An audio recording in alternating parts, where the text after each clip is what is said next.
Whatever comes, let it come. Whatever stay, let it stay. Whatever go, let it go. എത്ര സിമ്പിളാണ് ആ 3 സെന്റൻസിന്റെ ആഴം നിങ്ങളൊന്ന് ചിന്തിച്ചു നോക്കി. നിങ്ങളുടെ ജീവിതത്തിലേക്ക് വരാനുള്ളത് വരട്ടെ, വരുമ്പോൾ നമുക്ക് നോക്കാന്നേ. വരാനുള്ളത് നമ്മളിനിപ്പോ എത്രയൊക്കെ നിയന്ത്രിച്ചാലും ശരി, എങ്ങനെയൊക്കെ ശ്രമിച്ചാലും ശരി, വരാനുള്ളത് ഇങ്ങ് വരും.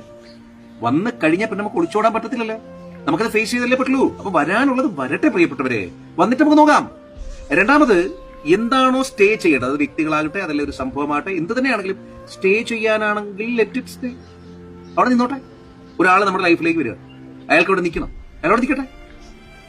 ലെറ്റ് ഇറ്റ് ഗോ ആണ് അതിന്റെ അടുത്ത ഓപ്ഷൻ എങ്കിൽ അങ്ങനെ പോയി. നിങ്ങൾക്ക് പലപ്പോഴും പറ്റിപ്പോകുന്നുണ്ടല്ലോ, നിങ്ങൾ നിങ്ങളുടെ ചിറകിന്റെ ശക്തിയെ തിരിച്ചറിയാതെ നിങ്ങൾ അനുവാദം ചോദിക്കാൻ നിൽക്കുന്നത്.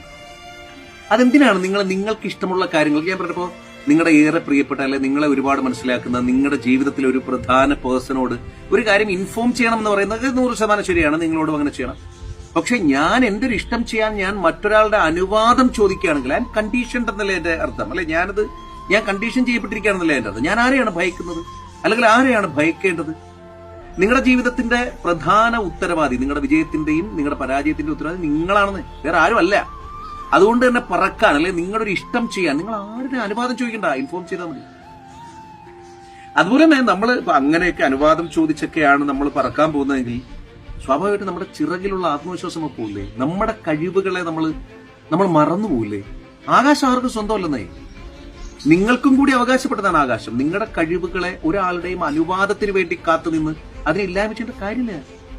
ആകാശം വിളിക്കുകയാണ് പ്രിയപ്പെട്ടവരെ, പറക്കാനുള്ള സമയമാണ്. അതുകൊണ്ടായിരിക്കും നിങ്ങൾ ചിലപ്പോൾ ഈ വീഡിയോ നിങ്ങളുടെ സങ്കടം ആരും കാണില്ല, നിങ്ങളെടുക്കുന്ന എഫേർട്ട് ആരും കാണില്ല, നിങ്ങളുടെ കണ്ണുനീര് കാണില്ല, നിങ്ങൾ അലഞ്ഞത് കാണില്ല, നിങ്ങൾ മുഷിഞ്ഞത് കാണില്ല, നിങ്ങളെ കുറിച്ച് ആരും, നിങ്ങൾ ചെറിയ ചെറിയ വിജയങ്ങളൊന്നും ആരും കാണില്ല. പക്ഷെ നിങ്ങളുടെ മിസ്റ്റേക്സ് അത് 1000 പേര് കാണും, 2000 വട്ടം പറയും, 20,000 പേര് നിങ്ങളെ ചോദിച്ചു ഇല്ലേ. അതാണ് ഈ മിസ്റ്റേക്ക് കാണാൻ ആൾക്കാർക്ക് ഭയങ്കര കണ്ണാണ്, മറ്റൊന്നും തന്നെ ആൾക്കാർ കാണില്ല.